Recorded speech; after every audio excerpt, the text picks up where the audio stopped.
I hope that you are seated comfortably, with the light turned down and the curtains drawn.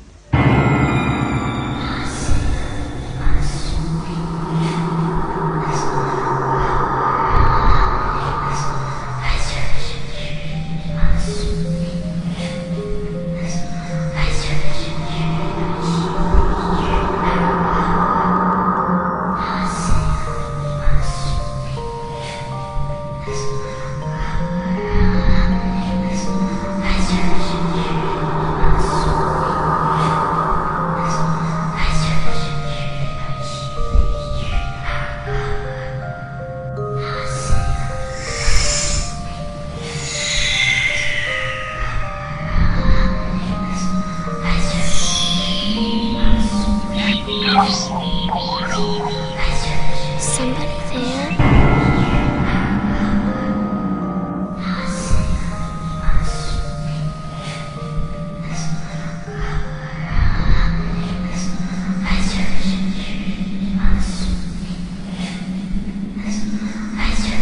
Hello, welcome back to Ecto Portal. I am Anthony Anderson, your host, and with me is... Verna Wilson, nice to be back.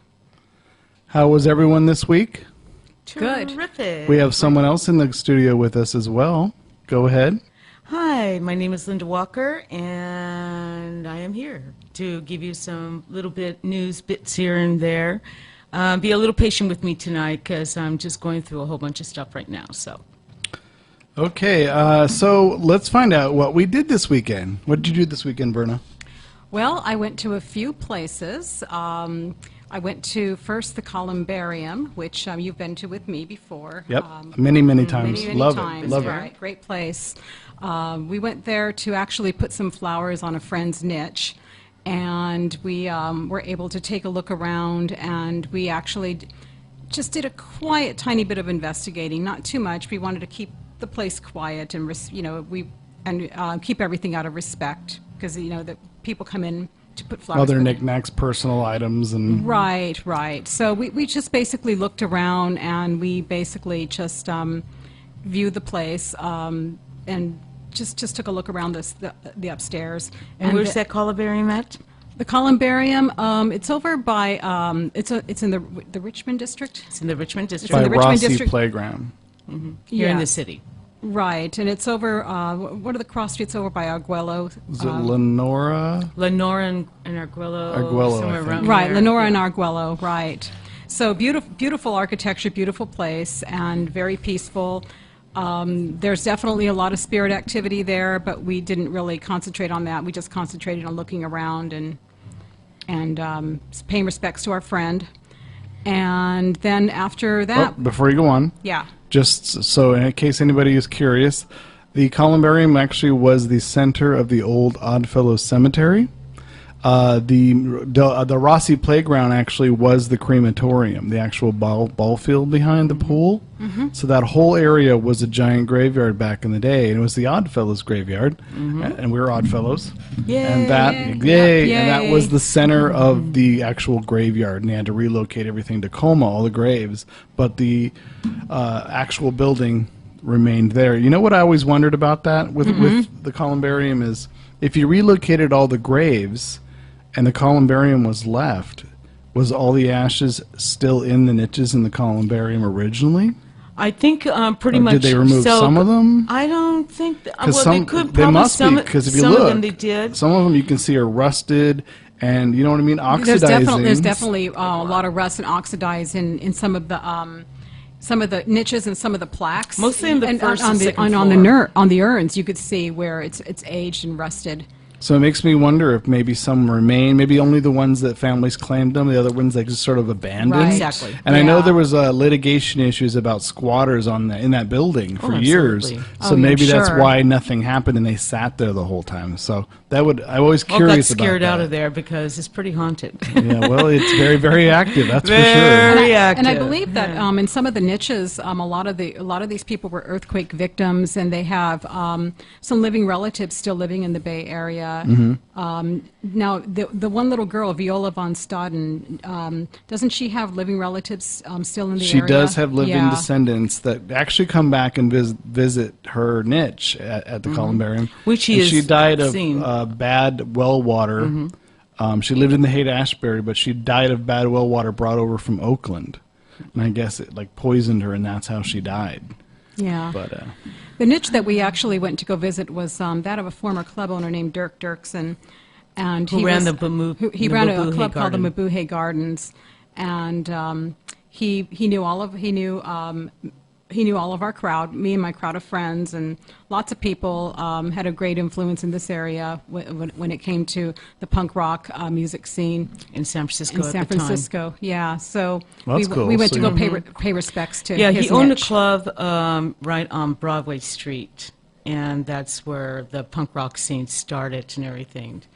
And Dirk had a big influence and everything. So when he passed on, the Mabuhay Gardens is still there. It's now like a dance club or something like that. I think but so, they yeah. dedicated alley to Dirk. Right. So oh, that's nice. so it was nice to pay respects to his niche and put some flowers there. And where else did you go this weekend? Well, we went to a place called China Camp. I've been there. It's cool. Yeah, Yeah, it me is very too. cool. Those old shacks there. I mean, they're still standing there, and boy, Do you know the history of it? 'Cause you were there recently. Mine kind of hazy. I know it was Chinese immigrants who basically had an entire living village. they had an entire living village. They used to do Shrimp shrimp was their- fishing. yeah. And I believe that even though most of the villagers moved out, they even had a courthouse and a school there at one point. That's amazing. I know Yeah. there was a whole lot more than that's left now. But Right. They had a general store. I don't know about the courthouse, but they had a general store, and they actually had a teacher and a little school there at one point. And I know that when most of them moved out, a few of them stayed, and I believe that people still do shrimp fishing there to this day. it's probably still good. And I know that I was reading that they did a lot of shrimp fishing, and they would actually send it back outside of the Really? U.S. because there was so much coming into that one place that's what kept that village alive was their shrimping. Yeah. Yeah, and Now it's a state park. it's a state park.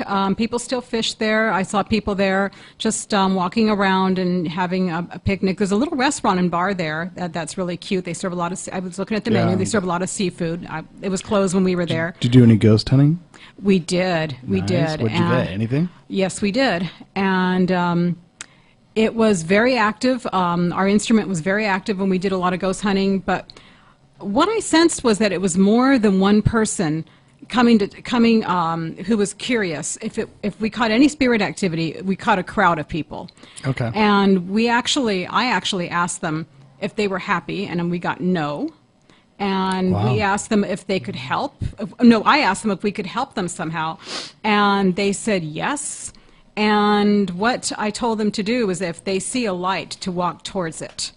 And I told them if somebody's coming to get them, go with that person because something better is awaiting them. Just don't run around with a flashlight then, because they'll all be running after you. Right. Well, it was the best thing I could think to tell them because, a lot of the time, if that's what they're seeing and that's what they're missing, then it's better than staying in the same place and wondering why everything's changed. So.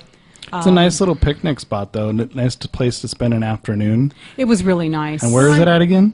I'm not even sure of the exact location over there. It's like It's 40, near 35 minutes away. maybe? 35 minutes away. It's near Marin. It's Yeah. near Marin County. It was a very beautiful day, very beautiful ocean. It was a nice day to spend the afternoon. Isn't that near San Rafael or something like that? Or- It's near San Rafael. Yeah. Yeah. That's what I thought because I know some people that grew up in the Bay Area kids used to take field trips over there. Oh, Or yeah. they used to have day camps. Right. And China Camp was one of the places. I used to remember, I remember going there as a kid. Don't you remember when we're sisters, so that went on a field trip like day camps or something like that. I don't went to think- China Camp once. We went to China Camp once? long time ago when we were little kids. Wow, I don't even remember it because I looked at it like I saw it for the first time, but I probably did see it as a kid and Well, when you see it as a kid, it's completely different when you grow up. Okay, Right. to stay on schedule here, what was the last thing you did? We went to John Muir's house. Okay, And it was very beautiful, very inspiring. I loved his book collection. I didn't sense any spirit activity in that house, in case I'm asked. Did Energy you try? was clear. Did you try to communicate? No. No, I would have. Well, there was people Too there. noisy? Too many people there. I was tempted, but it was too many people, and I was too busy looking at all of his books. I couldn't hold them, but I was gazing at them and looking at his study and just enjoying the exhibits. And we even ate a peach at his peach orchard. Nice. Yeah. Oh, yeah. The peaches were great. He had a wonderful orchard there, and it was just a beautiful house. That man lived very well. You know what? You know, if there was one thing I would ever want to tell John Muir at his house is What? if he would please haunt Muir Woods. Oh, Only yeah. for the fact that Right. a lot of rich developers wanted to chop them all down and develop the land. And I love Muir Woods. I want to go back there one day. That ain't gonna happen. Maybe if he howled through the woods more often with the tourists, scare It's them out. definitely a good message to tell John Muir. Hey, John, if work you on haunt, that. if you're going to haunt someplace, haunt Muir Woods so Yeah. that they don't tear it down. That's Yeah. a good message. Yeah. So Okay, that's cool. I didn't really not too much. I went to Aardvark Books and looked around, bought a few Hans Holzer books from the early 70s that are all out of print. All his early books are out of print. So I Nice. like finding some of his old hardcovers. Hold on. And we're going to go right into Linda's paranormal news. Okay, well, let's see. We got exactly a little over 10 minutes. 10 minutes worth of this stuff? Yeah. Huh, okay. Do you have 10 minutes? If not, we can talk. Well, no, Try I it. mean, Go for it. Talking to the microphone. There's so many things going on right now, in the paranormal world, and I'm getting a lot of my sources from the Mirror, from the UK, and because they're full of ghost stories, and I noticed that. yeah, well, gee. One caught my attention was a crouching ghost spotted in Cambridge Tube tunnel near the 17th century burial pit for the plague victims. A crouching ghost. A crouching ghost. What is That's that? they call Does that mean they it. just crouch? I guess he's Maybe it's a British term. crouching. I don't know. Grouchy or crouching? Crouching. Okay, he's Crouching. maybe he dropped something and he's Yeah, forever he's trying to good. find He's it. still trying to find his stuff, I guess. They said a number of London underground stations is said to be haunted, and dozens of reported sightings over the years, and handling millions of passengers every day as one of the world's most busiest transport networks. Now, more than 150 years old, the tube is thought to be hidden some of the London's greatest secrets. Wow. And one passenger appears to be stumble over one of them after apparent film of a ghost at a station. And there was a short clip and film at Cambridge Station in West London, which was taken by an unidentified man as he waited for the train. And he filmed along the platform. It appears to be a man crouching over in the platform, like he's waiting for the train to come by. That makes sense. Yeah, well. I mean, just because you're passed over doesn't mean you still can't. Don't have to catch the train. Yeah, I wish we had a cam. I could just show everybody. Next time you'll post all those to the Facebook page first, right? Oh, absolutely. Before the show starts? Before the show starts. There you go. I'm kind of new at this. I'm just getting to know this, all this technology and stuff. And he spun the camera around, and a spectrum could see just inside the tunnel. And that's what they say. there was a video she found I wanted to post to our page, but I'll have her post it later. It's a very So cool when they're one. when they're saying the ghost was crouching, is actually he was kind of leaning over to look to see if a train was coming. Oh, I do that all the time to see if the train's coming. Yeah, And it's we do Muni, that at so Bart, it's yeah. Muni, so it's never coming. The track between Cambridge and South Kensington stations curved sharply, reported to avoid 17th century burial pit that leprosy victims. Wow. And so I guess it's pretty haunted.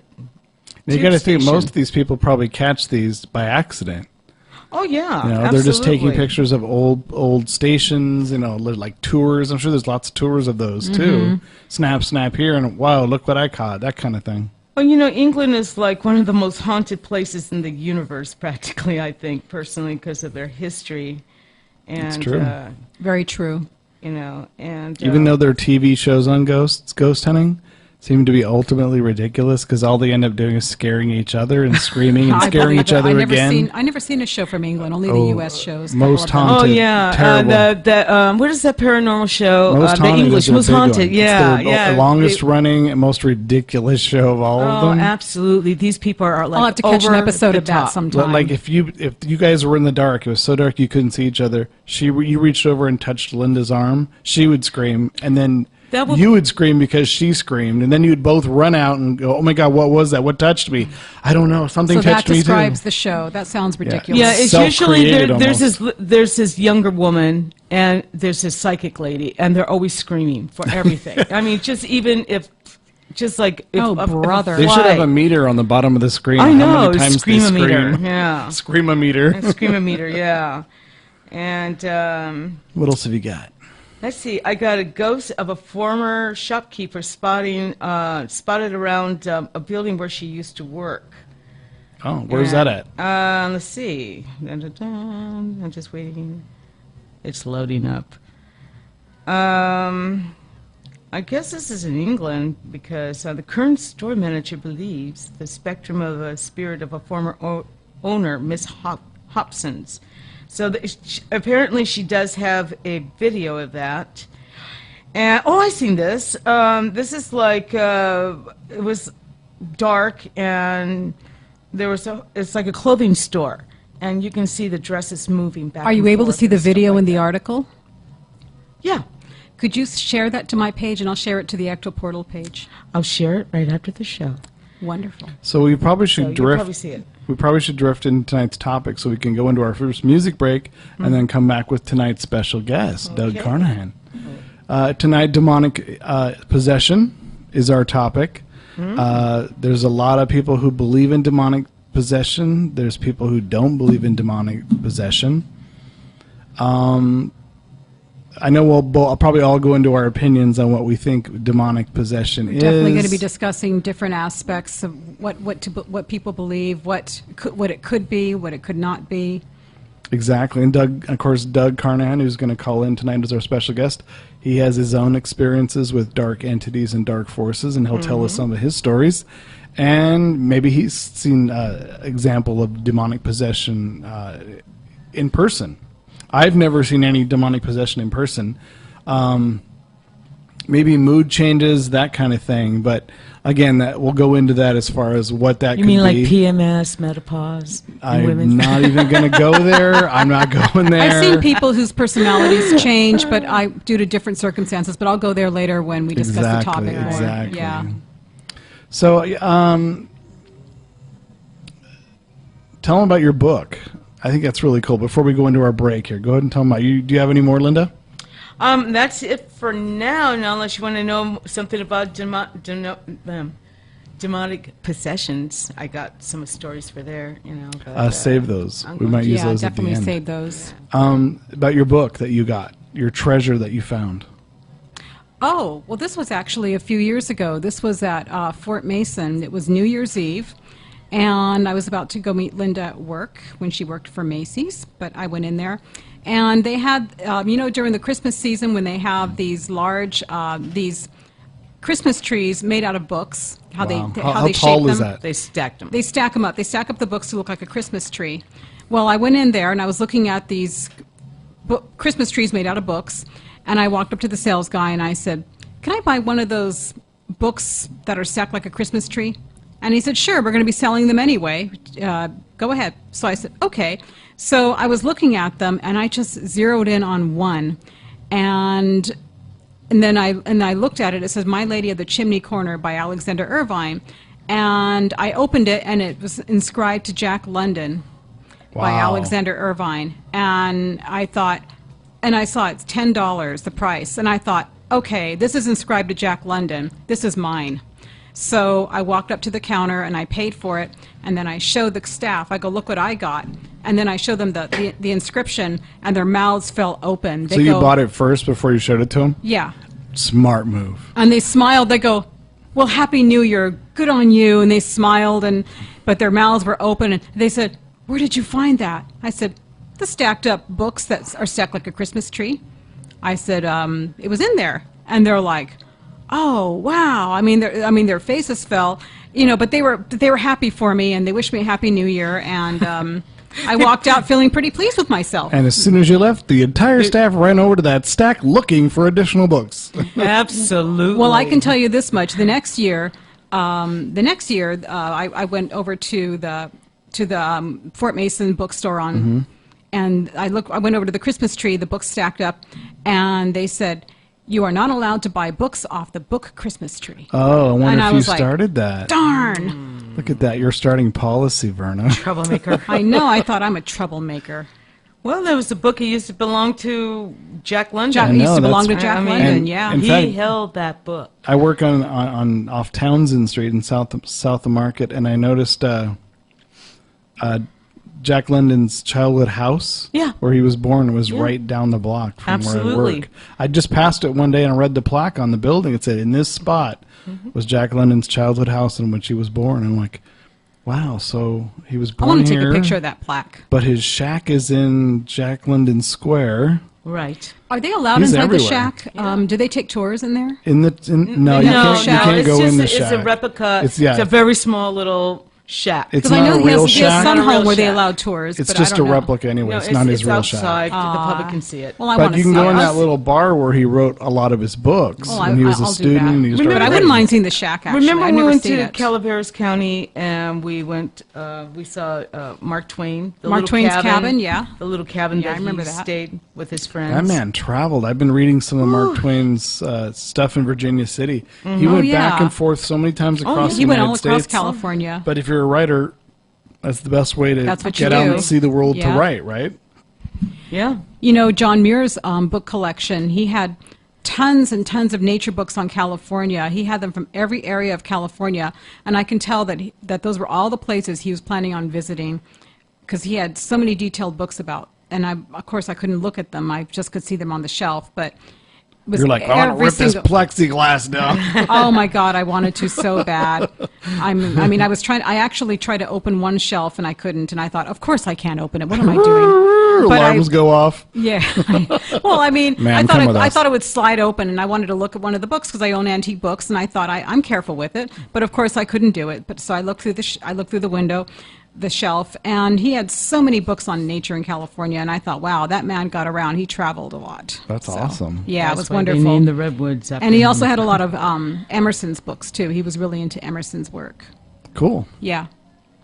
Well, we're going to go into a music break here in a little less than 2 minutes. We're going to do demonic possession tonight. I actually was reading up last week because we were supposed to do the show last week and we had some station guffaws. Yeah, and now we sorry had to about postpone that. it. Yep, sorry. Yeah, sorry. About the original, not The Exorcist, obviously, the case that The Exorcist was based on. It actually was a boy in 1949. I was reading a lot into that and found out that a lot of it has come forward since that time, that it may not have been so sensational, it may not have been so wild and demonic, that it could have been a troubled teenager who wanted attention, who didn't want to go to school and didn't want to live where he was living. And he did a lot of things. He was cruel to animals. He tortured them. He beat up his friends. Why He would was you beat the his friend? problem child. Well, he was, and there's actually, I posted it on our blog page, not our blog page, but our Facebook page, a really long, someone actually went and decided to investigate the whole thing, where he lived, was it true, how long did it really happen where they said it happened, and he traces every step of the way, interviewing lots and lots of people about the case, to see how much is really real and how much was just, fabricated by the press. And there's so many, misconceptions, informations that are made up, people filling in holes because they didn't have all the facts. But because of that little boy made Linda Blair a star. It did make Linda it did Blair a make star. Linda Blair And it's a a great star. movie. It's a really great It's movie. one of my favorite movies. And actually, I've it's a never really great seen it, novel. believe it or not. It's actually very good. Yeah. I But- have read the novel, actually. Well, that's Oh, I good. read Years the ago book when I and was a that. teenager. It's I read very, the very novel. close to the Yeah. novel. Verna? Yes. Hi. We're back. We're back. Linda looked a little bit pale. I don't know. Something was It's Are you okay? really, really hot. I'm not feeling so good. Linda, you don't look good. You don't look yourself. Yeah. You better take it easy a little bit tonight. Okay, I'll do my best. You looked a little like faint there for a minute. I wasn't sure whether you're going to fall over or not.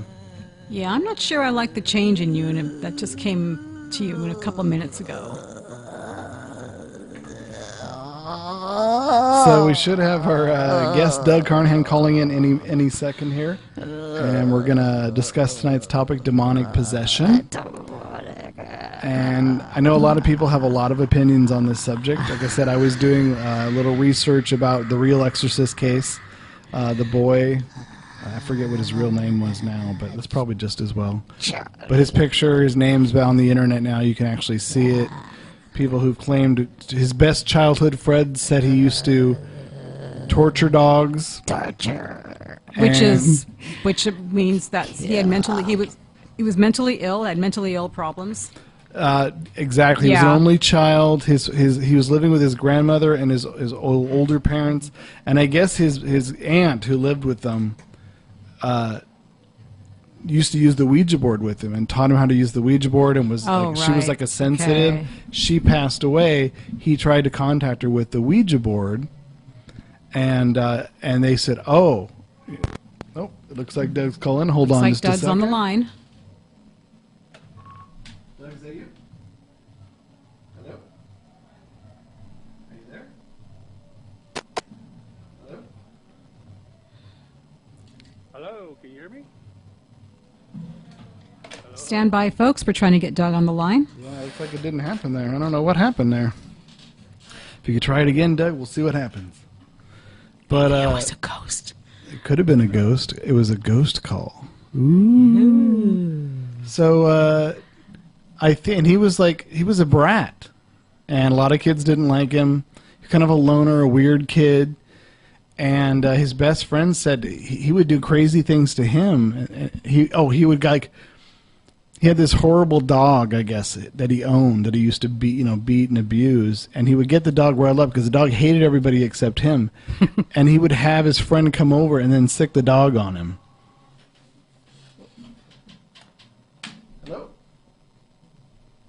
I can hear you, Doug. Okay, hold on just a second. We'll patch you in, okay? All right, that'd be awesome. Cool, here we go. Okay, we're patched in. Doug, can you hear me? Yeah, man, I can hear you great. Perfect. Hi, hello, welcome Doug. to the show. Hi, Doug. Hey, guys. Hey, Verna. Hey, Tony. And is Linda in there, too? She is. Yeah, she's here. Yeah, all right, man. I got the whole group. I'm up. Yay! Wild and crazy. She's a little under the weather. We think she might be possessed herself tonight. Yeah, there's something going on with her. It happens to the best of us. Right? Maybe. Well, hope not. I mean, you don't want to have to go through an exorcism. Sure. I know. It's very exhaustive, Linda. It takes a long time. With you, it might take a few days. Just give me a six-pack. I want to thank you guys so much for asking me to come on the show and sharing about an important subject like we're going to talk about tonight. And it's a real honor to be on. And I want to thank you so much. Thank you for being on. Now we've heard. Now you have your experiences of your own, don't you? What's a little bit about your background as far as an investigator? And I know you put on a lot of paranormal events as well, but I know you have a past history of investigations yourself, don't you? I have an extensive past history. I've had over 30 plus years in the field. Wow! That's we're all trumped. You trump all of us. You make us look like a bunch of rookies. Yeah, but I'm just older than dirt. That's the way it is. No. But I started in the field back in the early '80s, and it came upon me as a person. I was living in a townhouse in Fremont, California. And I'd never been involved in the paranormal prior to this, other than, listening to the campfire ghost stories and things like that. I've never had any kind of experiences. But I was as a young man on my own and living in this townhouse and just, enjoying life. And I'd only been there about 6 months. and watching TV one night. Got up to get a beer out of the refrigerator on a commercial. I think I was watching a football game, and I probably got halfway across the carpet there in the living room and got hit in the chest like a ton of bricks. Wow. And it almost knocked me down. Now, my first thought was that there was an intruder in the house. So I don't see anybody in front of me, so I'm kind of spinning around like a dog chasing his tail, trying to find out who's in this house and what's going on. Wow. There wasn't anybody in there, so I'm trying to figure out what happened, because ghosts and spirits are not coming to my mind at this time. So I'm thinking maybe I got hit by electricity. Maybe I got hit by a lightning. I don't know, but something hit me hard enough that it almost knocked me down. So I kind of sat on the edge of the couch, and I kind of took a deep breath and looked around, and I go, this is the weirdest thing I've ever seen in my life. Popped back up, because I wanted that beer, so I headed back to the refrigerator, and I got 3 or 4 steps into it, boom, I got hit again. Same kind of intensity, almost knocked me down. This happened 4 times that night. Finally, my Irish mental background, I go, ain't nobody keep me from that beer, and I'm going in and getting it. So I kind of buffaloed up, and I'm going, Red Rover, send somebody over, and it was Doug. So needless to say, wow. I got the beer, but I didn't really enjoy it that night because I was on edge. I was really, all kidding aside, it was really a freaky incident. Now, if it was stopped there, that would have been wonderful, but it didn't. It grew and grew and grew over a 6-month period to the hit or the punch on the chest, to bites, scratches, choking. Anybody that knows me knows I'm a pretty good-sized guy. I was actually lifted up, shaking like a doll, and thrown around the room many, many times. Was this all in the same location, or did it follow you, or did it stay in the house, the townhouse? No, and this is another thing, good question, and this is another funny thing about that. This is a townhouse, so it's a 2-story. And upstairs are the bedrooms, and nothing ever happened up there. Paranormal either, nothing really happened. So, but it was the weirdest thing. It was downstairs. It was like a different world. You can feel the atmosphere, and that is another interesting thing. I didn't have these what I call caveman senses back then. I don't think anybody does unless they're in a field like this, or maybe a police officer or something of that nature that needs these kind of senses. So in that time period, these senses start coming forward, and I can start smelling, different things in the air, more sensitive to that, sensitive to electricity in the air, and just the whole vibe. I could really start feeling things. I don't consider myself a sensitive or anything of that nature, but I do know that my caveman senses are now forward, and I use them every day. Would you agree that most people who go into the paranormal, after so many years of doing it, I think you develop a certain amount of general senses? Do you know what I mean? A little bit of sensitivity that other people who aren't into it may not? I do. I think the people that are serious about, the investigation, the paranormal activity, it's not, your everyday go out and go to the graveyard and, get an EVP and come home and tell everybody, on Facebook. I'm of the opinion that the sensitivity is already innately in you, but these experiences are bringing it out more. No, and I totally agree with that. And that's why I was saying these senses I already had, and what I call caveman sense. The sense to know when something's behind you, the sense to feel different things. Modern day life, we don't need these senses anymore, per se.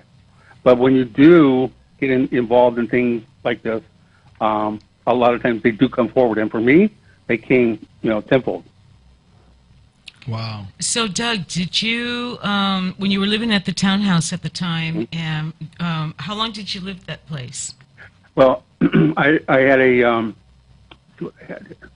year and a half lease. So the first 6 months was nothing. It was fine, great. The second half of the 6 months, That's when the haunting came, and that's when all the activity and the attacks. And these attacks almost were daily. One reason I know they became more vicious because I wasn't backing down, and I was taunting it. I was telling it, I'm not leaving. You're not forcing me to bring it on, because I'm not going anywhere. My teachings and people today, when I go in to investigate, and from my experiences with some demonic cases, this is the stupidest thing anybody would ever do. Yeah. It's a taunt a demon, or stand up and gonna butt heads with them. It's not what you do. But it's all I knew, because back then we didn't have computers, we didn't have the internet or TV shows or anything that we could get the information that we do now. That's even more isolated back then, because you have just you to deal with, and not someone you could go run over and send an email to, or go online and say, hey, I'm experiencing this, I'm going through this. So the way to resolve it was trial and error.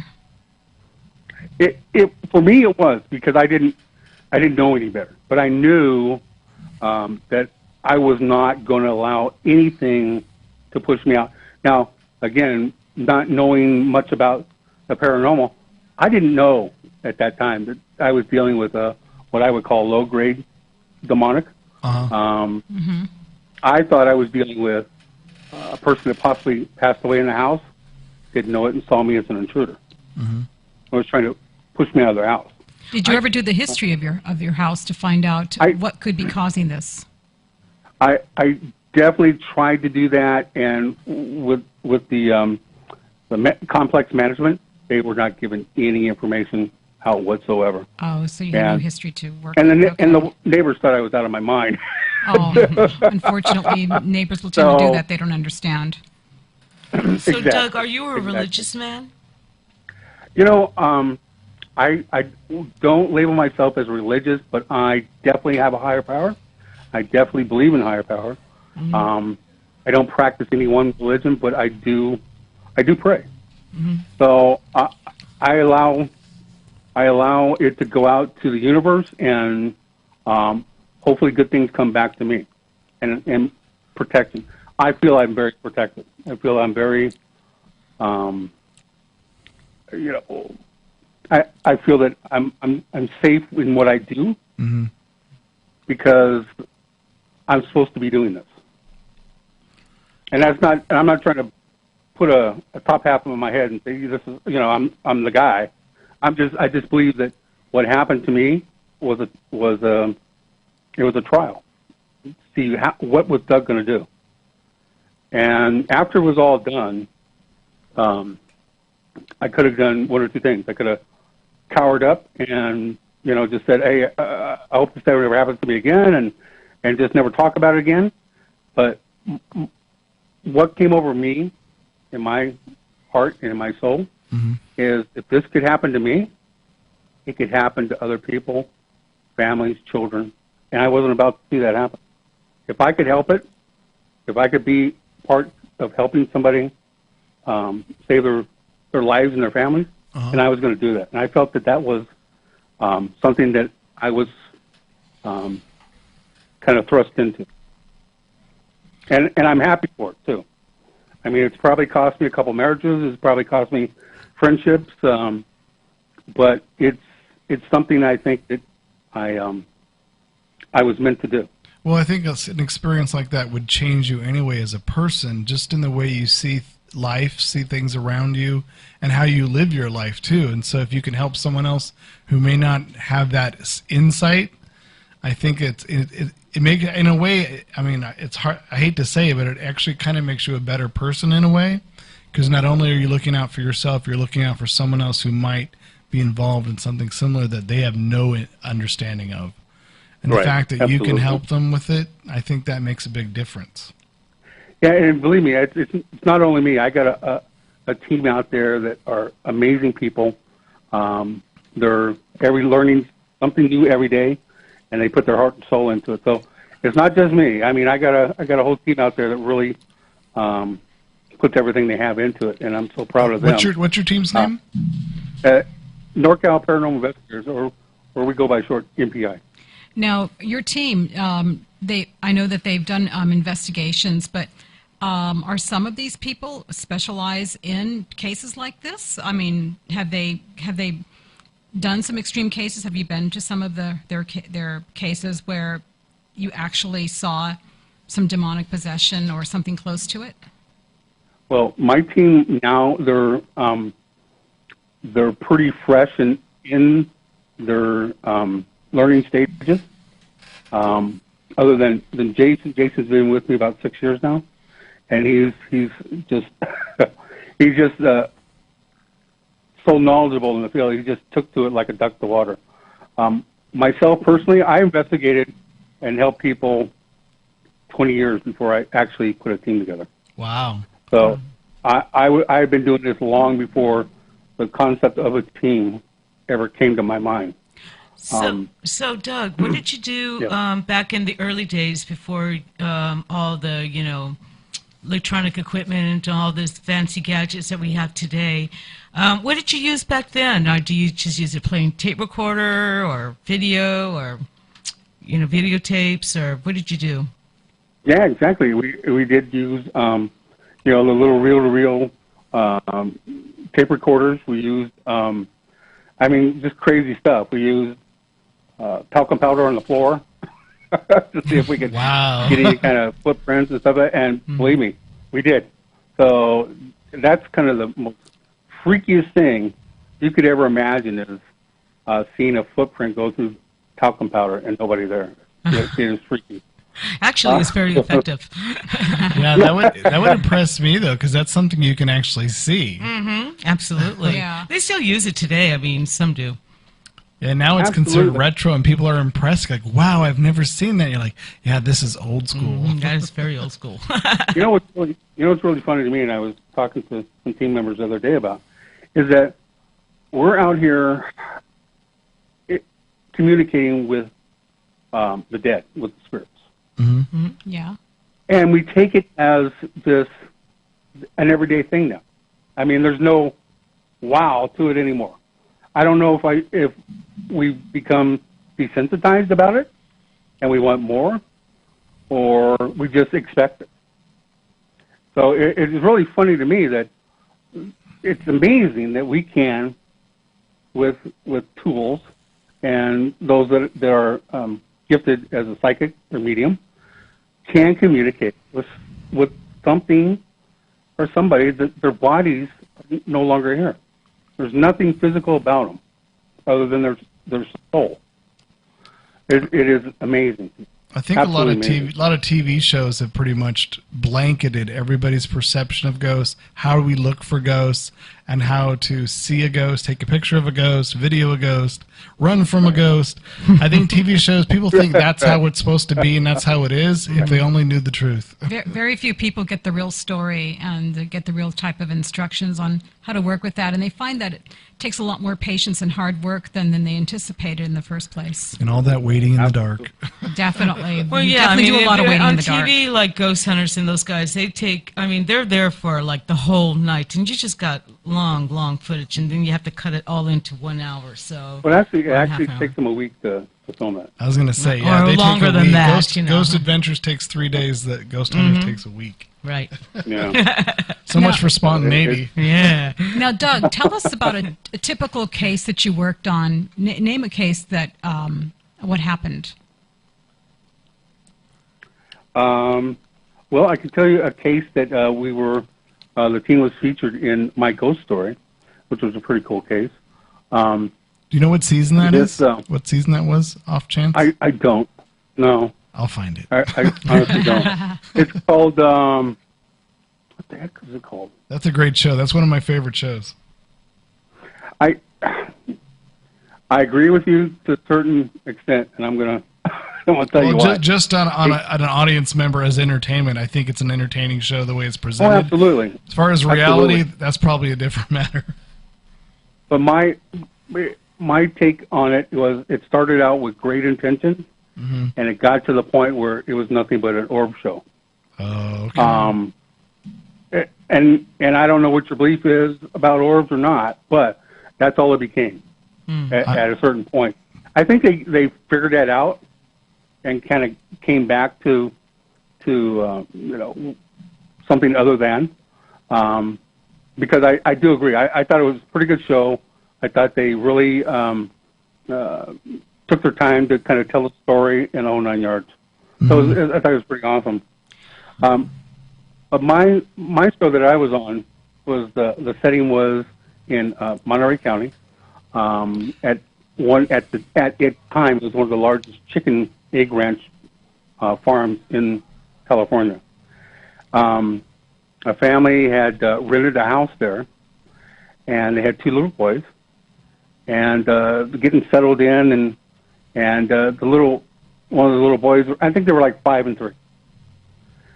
And the little 5-year-old every night would get up and go, "There's a boy in my room. There's a boy. Mommy, Daddy, there's a boy in my room." I don't know who he is. He'd be all afraid and want to crawl in bed, and they're going, "Come on, there's no boy in your room. Go back to bed." That type of thing. Yeah. Get the butt back in bed. So, Doug, I hate to interrupt you real quick. We got to actually go to a quick station break and a music break. Can you hold on another 10 minutes and come back and finish that? Oh, absolutely. Yeah. Just Okay. whisper in my ear when you're ready. Absolutely. Okay, hold on just a second. We're going to take a quick break, and we're going to come right back with Demonic Possession with Doug Carnahan, who's going to finish his story about the little boy in the room who maybe shouldn't be there. Oh my goodness. Linda, are you okay? Oh, she looks a lot worse than she did a little while ago, Verna. Linda's been acting really weird since the break. She's just been getting worse and worse. We're going to have to get help for her. What's going on now? I better tie her down, Anthony. She's kind of getting out of Are hand. you levitating? Linda, I'm gonna go ahead and calm you down. Calm down. Calm down, now. Linda. Hey, Doug, are you still with us? The Pyre Christ with me. Yes. We're going to get help from... Yeah, I'm here. Sorry about the break there. I me a little early before I got on the air. Don't drink the I had a little mineral frog in my water. throat. We'll get help for Linda, but in the meantime, let's go back to your story. Okay. My old-time memory came back to me. The name of that show was Boy in the Closet. Oh, okay. So if you guys want to check that out on the My Ghost Story website or whatever it is nowadays, Cool. it's out there, and I'll post it. I have it on my Facebook. I can post it too if you guys want to. Oh, yeah. If you could actually post the link on our Facebook page, Ecto Portal, that'd be great. Yeah, that'd be awesome. Cool. But moving forward with the story, so it was the funny thing that the people were reaching out for somebody to help them because they were afraid that it was a demon. Raised Catholic, and I guess they were taught in the Catholic religion that anything that any spirits are evil and demonic. At least that's how they explained it to me when I called and interviewed them. But it was a funny thing that they didn't physically call me or contact me. Lloyd Auerbach did. Really? Lloyd and I had worked on a couple cases before and had done some fun investigations before, and he was, well, I guess too busy to help them out. So he called me and he says, "Hey, this is Lloyd. Doug, I got a case over in Monterey County, possibly demonic. They don't know, but that's what they're thinking." He says, "I don't think it is, but do you want to check it out?" I go, "Absolutely. I mean, that's live for those things." So got in touch with them and talked to them and went over and did a pre-investigation interview before we brought the whole team over, and just got a feel for what they thought it was, what kind of activities was going on, and then we set up an investigation.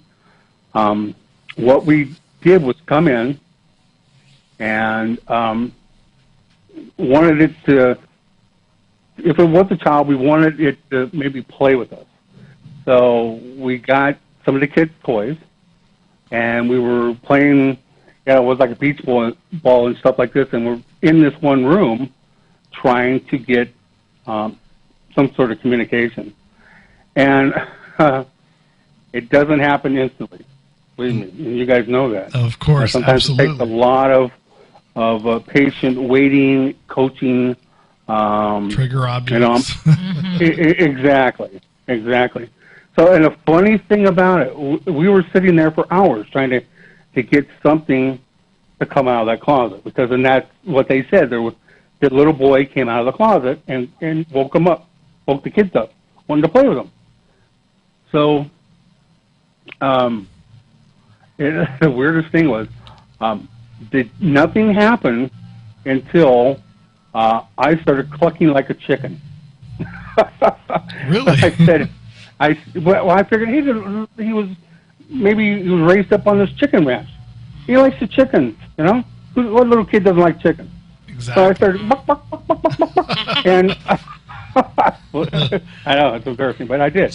And lo and behold, we had this beach ball in the middle of the floor, and all of a sudden, we were telling him, kick the ball, let's play ball, kick the ball, buck, buck, buck, buck, buck.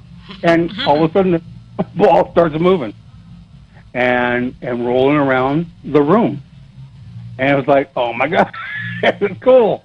So we actually got a lot of great footage, film of this ball on command rolling around the room. Wow. We had a digital recorder right next to it. And this is one thing I wasn't too happy with.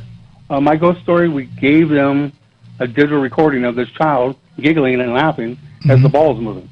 They didn't use it. So I don't know why, but I thought that was pretty amazing. Did they not use the recording or just? Yeah, they didn't use the audio of a child laughing. Yeah, but I thought that was pretty cool myself. It's very cool. And then what was it was funny too, because it's unbeknownst to me. If you do watch the video, you'll see this. Is that one of the other investigators had one of these digital cameras that set up a motion sensor on it. You know, like they do out in the woods, and they set up and get pictures of deer and stuff. And oh so yeah, like the game up. Cameras, right? Yes, game cameras, exactly. They had it set up facing the open closet, and after this ball started moving, the activity stopped, and all of a sudden, flash, flash, flash. We get all these flashes in this closet. And so something was moving around in that closet. Well, when we developed them, we didn't see a child waving at us and saying, "Hey, I'm here." Mm-hmm. We did see a kind of discoloration, maybe a kind of a misty, but you don't know. You know, it's one of those things you go, "Hey, that's cool," but I can't prove anything. Could be like an energy, maybe. Maybe that's where I mean, obviously, if he came and went from there, who knows? Maybe it's residue. Yeah. So, so I thought that was a pretty cool case. I mean, it started out as the family was in fear of their life and so on and so forth, and we actually physically found out it was not. It wasn't evil. It wasn't demonic. It's not going to hurt you. It's just a spirit of a young child that just wanted to play. And the funny thing about it is the child that he was constantly poking at night grew older and more mature, and he didn't want to play with him anymore. So he started doing it to the other younger boy. He started going into his room and waking him up at night. Oh, I was like, well, I'm going to find someone to play with me whether they like it or not. Absolutely. Yeah. Absolutely. Do you think Now, the family thought it was more demonic because of their religious background, because they were Catholic? I do believe it. Yes, I do. I do believe that. I'm not in any way, shape, or form qualified to, say what's good and what's bad in this world. Right. But I personally feel that a lot of spirits are not moving forward or crossing over where they should be because the fear that a church has put into their hearts and souls and minds. If you sin, you're going to hell, and so forth. I could see that. Like self-guilt is holding you back because of what you've been raised. And absolutely. I'm not going to chance it. Yeah. I mean, I wouldn't want to chance it. I'm the biggest sinner out there. So there's I truly do believe that a lot of spirits are they're afraid to cross. They don't know, and somewhere along the line, they got this mindset that if they sin, if they do this, do that, they're going to hell or purgatory or wherever it might be. Mm-hmm. And there's always the factor. I always wondered this myself. Maybe where they're at isn't so great. Maybe it isn't clouds and fluffy clouds and angels and harps. Maybe it's very different over there, and it's not like we think. So they keep coming back here because this is what they know, and maybe it's a little bit better than where they're at now. I mean, you never know really what's out there.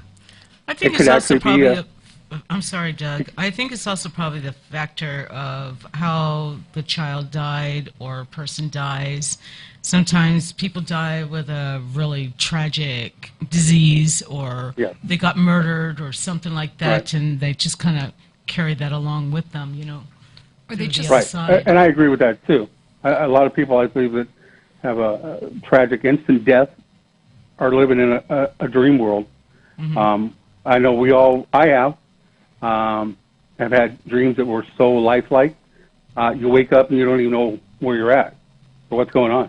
I truly believe that a lot of spirits, when they pass so quickly, are kind of living that dream life over and over. Or they haven't really completed something. Take, for example, in my blog, I talk about what happened with our mother, with Linda and I's mother. She kept coming back and haunting my apartment and hers because all she wanted to do was really go home when she was in that hospice, and she refused to believe that she was gone. I kept having these dreams where I'm dreaming about her telling me that, but I'm not really dreaming. I was standing there in the apartment with her, and I felt like I was in a dream state, and I knew I was dreaming, but I wasn't really dreaming. It's those kind of dreams that are very real, lifelike. Absolutely. Yes. They could shake you up pretty bad too. Yeah, it did shake me up, and I still think she's in the house. We're having some incidents. Yeah, we're having a lot of incidents in our house lately, and we think. Do we know what her? Other than she wasn't ready, is there something that she needs to complete before she goes, or? No, I think with my mother, I think her problem was, I'm sorry to call that a problem, but she refused to accept that she was dying. She did. She really, she always told me, oh, I'm going to live forever. And it's, Mama, nobody lives forever. And I think that's her refusing to let that go. And I think after that happened, after my mom passed away and everything, I think, we have friends who are psychics, and there's one particular friend we had that she's just really for real. Yeah, she's and great. She said during the funeral, she saw my mother sitting in the middle of the, next to her body, and she was with two children, two twins next to her, and she was sitting there totally in disbelief that she was there, and everything. But that happens. How heartbreaking, though, And my sister, I didn't have these dreams, but my sister had these dreams at the time where my sister recognized all these relatives coming to take her away, saying, "Come on, you have to go. You have to come with us. You have to go." Right.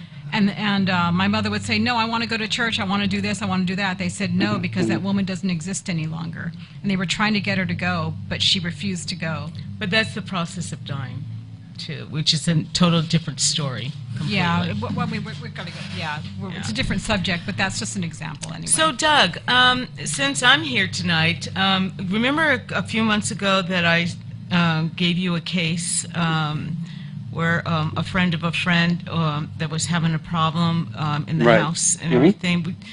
You care to share that? That particular I can case? share a little bit about it. Yeah, it was, and thank you for thinking of us and allowing us the opportunity to help this person. I couldn't think of a better person to put the case on, to give the case to. Well, thank you, and I'll give you that 20 later on. Thank you. No, 50. Saying Damn that. it. Doug. $5. No, it was a pretty interesting case. It was, and still is an interesting case.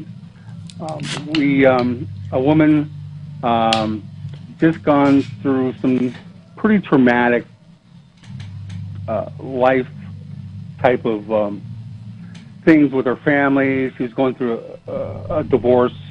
Her mother passed away recently, and she wasn't accepting that. And she was just having a really difficult time in life. She was seeing psychologists and psychiatrists weekly, trying to make heads and tails of her life and kind of get back on the track. But what happened is we came in, a lot of the things she was telling us was it was a borderline kind of possible demonic type of possession, even to the point where it could have been, an attachment. It could have been a possession. So, but there was red flags that were leading towards it, and there was red flags that were leaning not so much. And that's just so you know, that's what I do. I figure out if it is demonic, if it is poltergeist, if it is, elementals, if it is, human spirit or whatever. I mean, and because of the fact we have to do that so we know how to remedy it or communicate or move forward with it. Right. Because you have a poltergeist, a demonic, and a pretty nasty human spirit that can do a lot of the same things, but poltergeist activity is you can't deal with it the same way you do a demonic or versus a human spirit, and vice versa. So that's what I do in the field is. Well, did you get any evidence? Did you get any evidence? Did you see anything fly around the house? Did you see a spirit attack? But here's what we were shown. We were shown videos of her. Now the woman, like you ladies, or your petite ladies, and this woman was a petite woman as well. But she was showing us a video and telling us that in a matter of minutes, her stomach grew to the point that she looked 8 months pregnant. And we could see in the video where there was hands or feet or something pushing up against, her skin and pushing out. And I'm like, well, you're pregnant. I mean, I've had children, and I know what a pregnant, belly looks like and what's going on there. Wow. But was she a younger woman or a middle-aged woman or? Middle-aged. I mean, she could still give 40s. birth. Not quite middle-aged, but I don't know. But yeah, in her early 40s. So she was, mature, a woman. So, so she's showing us this video of this, and it's like, well, okay, if that is a fact, then you're possessed. There's no doubt about it. And that's what kind of kicked us into physically going out and, and basically, touching everything, figuring out what's going on. So we got a sense that she was being heartfelt, that she was being truthful. But again, red flags lean towards, no, that's not possible, and that doesn't make sense, and that's not what a demonic does. If she was actually had a possession or an attachment in that house, it wouldn't take more than 3 or 4 minutes to feel that, to really have that fear factor just slam you. That wasn't there. Things like her eyeballs are dilating, quickly, and it happens a lot in demonic cases. Wow. You can see that just black-eyed child. You ever seen the pictures and stuff? Yeah. Does she have a yellow tinge to her skin? Because a lot of people I've noticed that are not fully possessed, but who have really low energy and have a lot of low spirit activity around them, they tend to have really pale, kind of yellow tinge to their skin tone. I wouldn't say that she really had a yellow kind of tinge to her skin tone, but she was having a lot of physical issues with her skin, with her hair, with her scalp, with her features. So there was, again, there's some things that were like, well, okay, this could possibly be morphing into something, or not. So what we ended up doing, making a real long story short, what we ended up doing was bringing out, and I don't know if I think you know him, Father David Deerfeeder. I don't know if you know him. He's here in the Bay Area. He's a Catholic, old Catholic priest. Okay. So you brought in a priest. Is that the priest from Santa Cruz? I'm sorry, say again? Is that the priest that lives in Santa Cruz? No, he's out in Nevada, I believe. Oh, Nevada. Okay, I'm thinking about a different one. Okay. Yeah. He's like the singing nun, but he's not a nun. He's a father. So here's around. He's great. He's wonderful. But yeah. So we brought him out. He's also a medium and a psychic as well. So he's got all kinds of things, armories and tools in his box. So it's pretty cool. So he came out and interviewed her as well. And what we ended up discovering was she had called upon found some sort of ritual prayer in online. She tried to call back her mother and wanted her mother to possess a doll, that she wanted to keep her mother in this doll so she could hug it and hold it. That's not creepy. Wow, that's crazy. So what really happened is she opened some doors. Absolutely. And it wasn't her mother. Wow. What we believe it is an elemental that's coming. Oh. And I don't know if you know much about elementals. All over Europe, they know all about them. I mean, Yes. but they're 1,000 years of history, and we're a couple hundred. Yeah, I heard it. But the Native Americans knew about them. They Celtic history is full of them. absolutely. Yep. So that's what we believe happened. Now we tried to guide her in what she needs to do to relieve herself of this. But as of yet, she has not done anything we suggested, which is unfortunate because you can't help somebody that doesn't want the help. Well, I think also, like a friend of ours, we talked about this a while back, that, you know, when poltergeists and ghosts and everything, you're just talking about her going through divorce and going through the stress in her family and stuff, and sometimes they said that stress brings out all this other stuff that comes in, maybe Absolutely. demons and It opens you up, I It think, opens to you that. up So we completely. agree, it definitely So comes from you first. Mm-hmm. So it has something that she has to do to heal herself, to able Right. to get rid of whatever she wants to. And some people just don't want to do that. They think they do, but they just want to keep it in because, I don't know, maybe it gives them attention, you know. Right. maybe And one of the red flags for me was she filmed everything. She filmed everything daily. She had a camera stuck in her face and was questioning. I mean, she would have hours of video of a you know a shoe sitting on the floor, and she's saying it's moving, and it's like the shoe is not moving. It's not moving at all. It's Poor vibrating. woman, It's the doing woman this. sounds It's not. very troubled. It's Yeah. not. It's Well, not. I mean, So- even though that you're helping her out and everything, are you still checking back on her to make sure she's okay, or? We do, yeah. We my case manager is in contact with her Cool. That's good. at least a couple times a week. At this point, we're supporting her, but she understands that if she doesn't do what we need her to do and what she needs to do, it's not going to get any better. Right.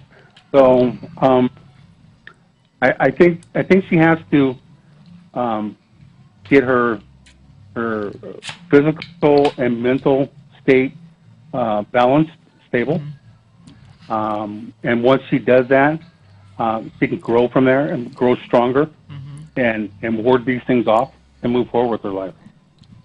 Okay, actually, Doug, we're going to take another quick break here. If you can hold on with us, when we come back, I'd love to hear your thoughts and opinions on demonic possession, what you think overall. Can you hold on? Can you hold on with us? Absolutely. All right, folks. Let me get a beer. We'll be right back. Yeah, go take a break, get a beer, but be careful.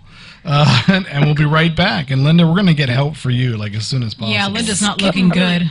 I'm going for a cigarette. All right.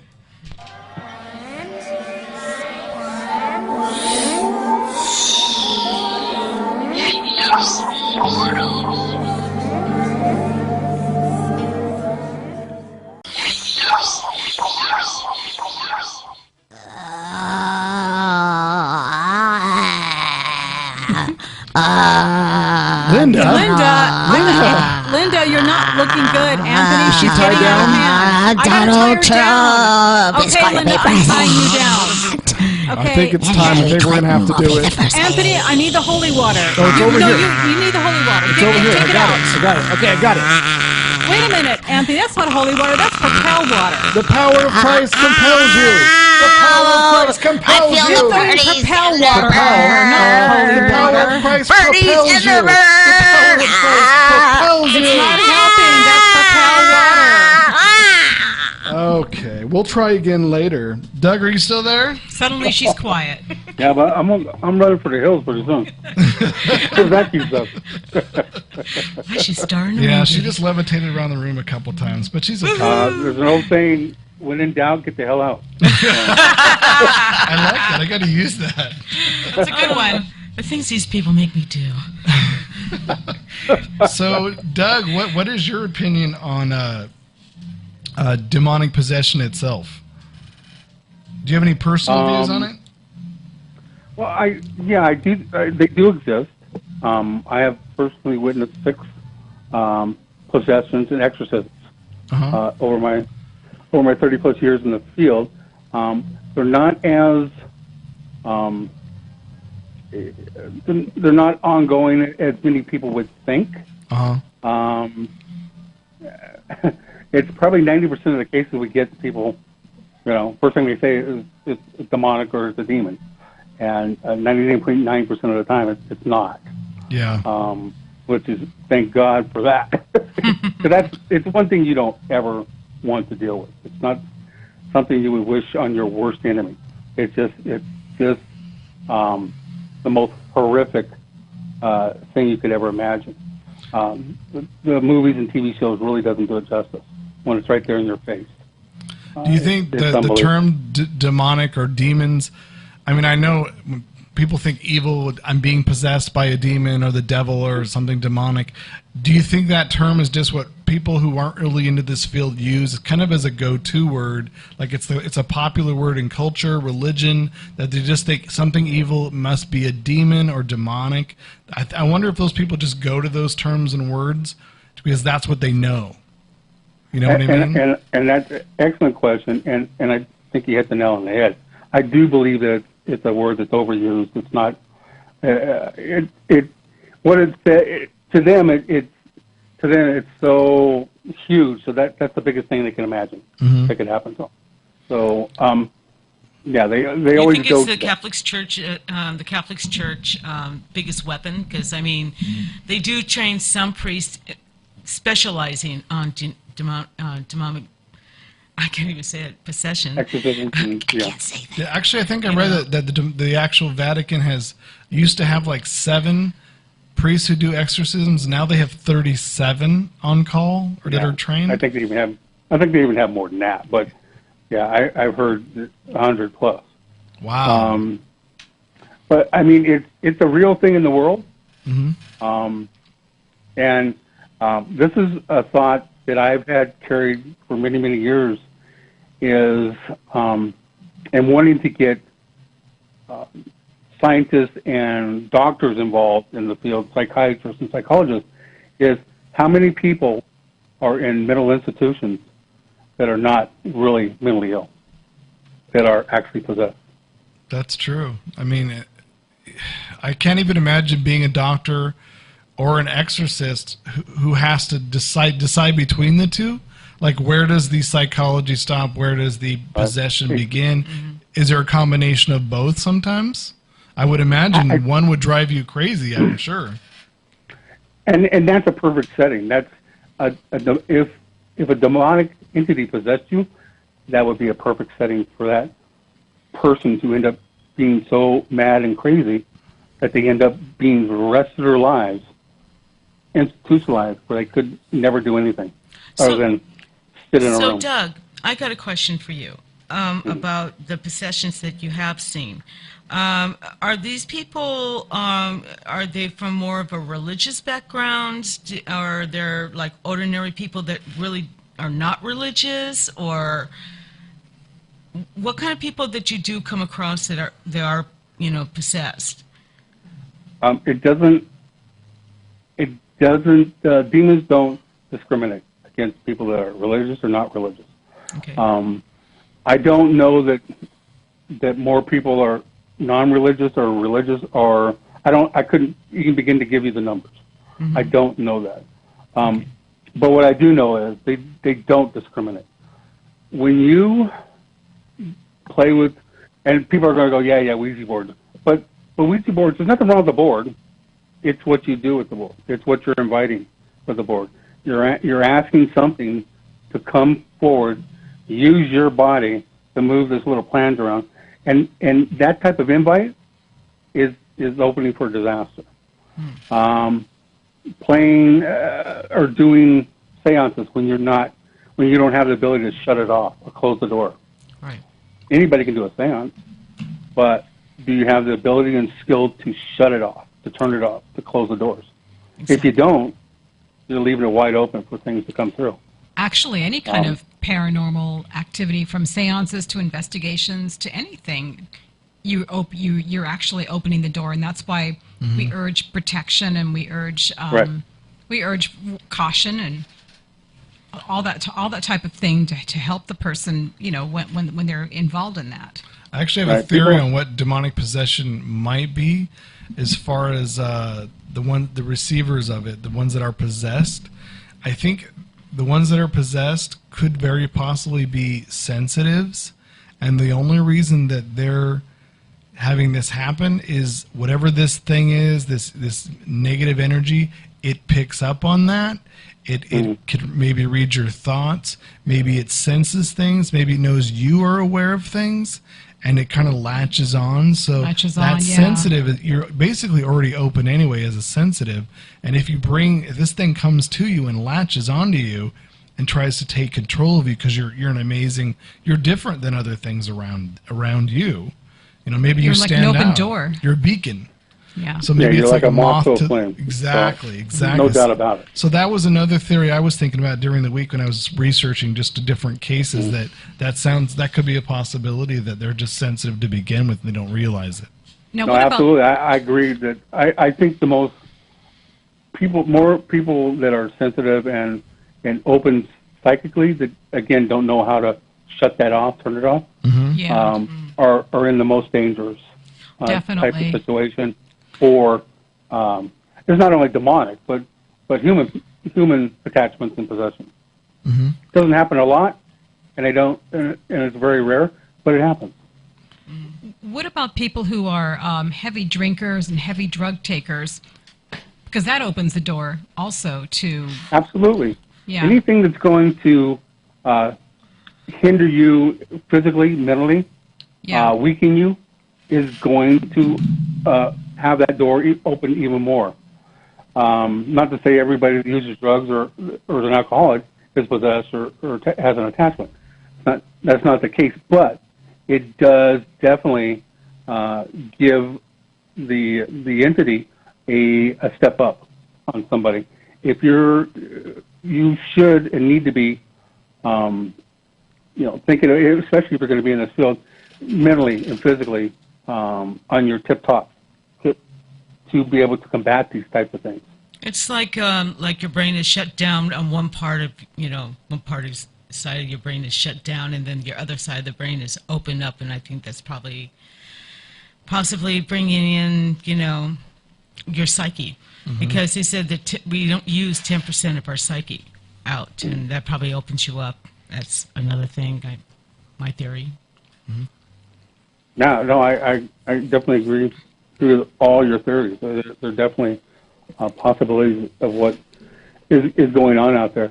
But I do know somewhere along the line that, and unbeknownst to them, in choosing their words not very well, they've opened up and asked, for these things to happen. Again, not knowing, not saying, hey, come and possess me. But when people are investigating, they're learning, how to do these things, they go out and do it for fun and say, you can use my energy. That is, oh my God, what did you just say? Yeah, I cringe when I hear people say that too. Yeah, take my energy, or it's okay to do this. It's like, people, this is not a game. You really need to think about what you're saying and doing. You definitely have to think about it. Well, there's a lot of investigators who like to, provoke spirits, especially when they go to prisons or asylums or somewhere that they have a little bit of... They're taking a risk every time they do it. Yeah, I believe there are time and places to provoke, and you need to be knowing what you're doing, but it's not just to get a reaction. It's not just to get an EVP. Exactly. It's not to get something thrown at you so you can film it. Those are dangerous things that people do. And, sooner or later, we all, so to speak, we're out in the ocean, we're investigating, we're out in the ocean. One of these days you might get bit by a shark. One of these days you might not. But if you're out there, they're out there too. So you got to be very careful. Yeah, sticking your foot in the water when you know there's sharks, probably not a good idea. Yeah. Similar idea with investigating. Right. Get these crazy surfers do it every day. So I don't know. So, Doug, you agree that when you're doing a case and you're actually evaluating it first, that it's best to evaluate the person, what their background, what they've been through, and whether they need a physical or a psychiatric evaluation first to determine what's really going on before you actually consider it demonic possession? Yeah, that's how we run our cases. We want to do. We talk to them. We want them to fill out a questionnaire. We want to get some history on them, their family, and the different situations throughout their lifetime that they have or have not experienced things. Excuse me. And that way we can get a general idea of any kind of patterns and what's going on with them. A lot of people say their house is haunted, but in reality, they're haunted. Yeah, yeah. They do Starts have with the attachment. person first, right? They bring them with them. So everywhere, I know a couple investigators out there that I work with, and every time you're with them, something's going on. It's like take them out of the equation, and nothing's going on. So it's like simple arithmetic. It's funny you should say that, Doug, because I have a friend, Jackie Klebe, who investigates with me all the time, and we get the EVPs we get are amazing. Even Bill Chappell was monitoring us with his that new camera that they use on Ghost Adventures all the time. The is it SL? The one with the little stick figures on it. Yeah. I had a chance to play with that. I've seen that. But he had it fixed on both of us while we were doing an EVP session. He said, I've never seen so many crawl all over people before.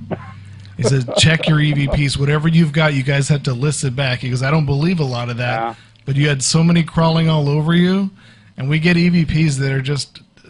Class A. Yeah, they're scary sometimes, actually. Yeah, she's an amazing... But you know that, too. person. I mean, over years and years, you'll get your name. You'll get all kinds of things. Right. Right. But, again, for your own health purposes, you might want to shake those off every now and then. Yeah. Oh, yeah, yeah. Oh, yeah. Yep.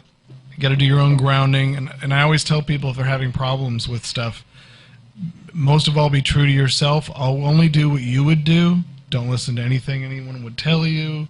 Right. Bad thoughts that might come up to you. Think twice. Think about who you are and what you would do.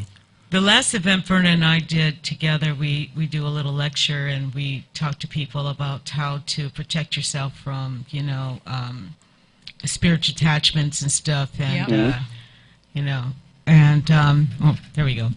And it was very helpful. A lot of people, we told them about saging, protecting yourself when you leave from a certain room. You tell them don't follow you, this and that, and it really helps out, because some people, they go there, they think they know how to investigate, but they just don't.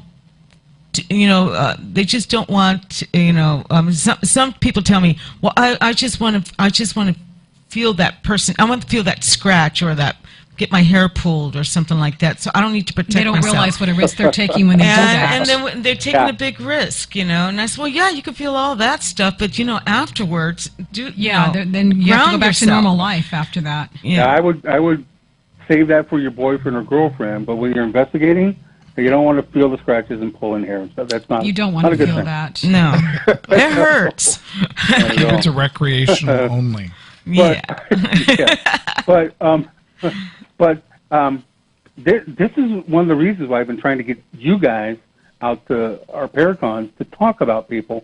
We need people like yourselves that are in the field, that are experienced, to help and teach these people how to protect themselves, what to think about prior. You have to.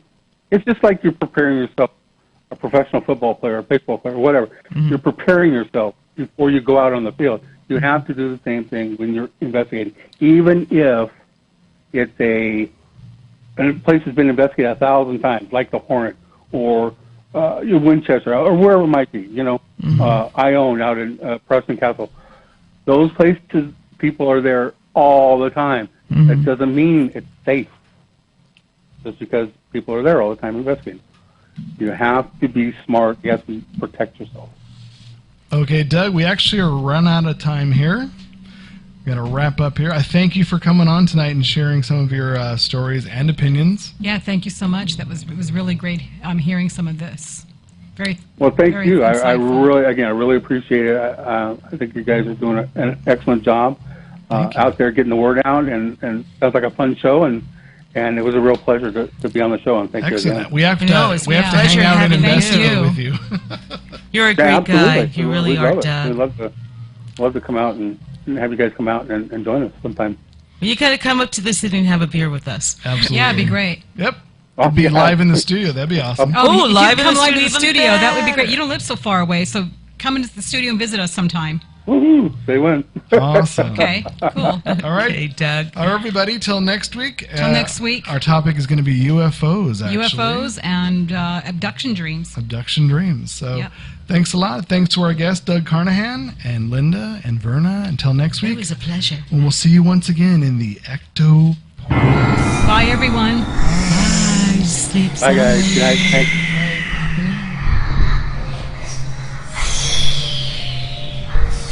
You're so bored.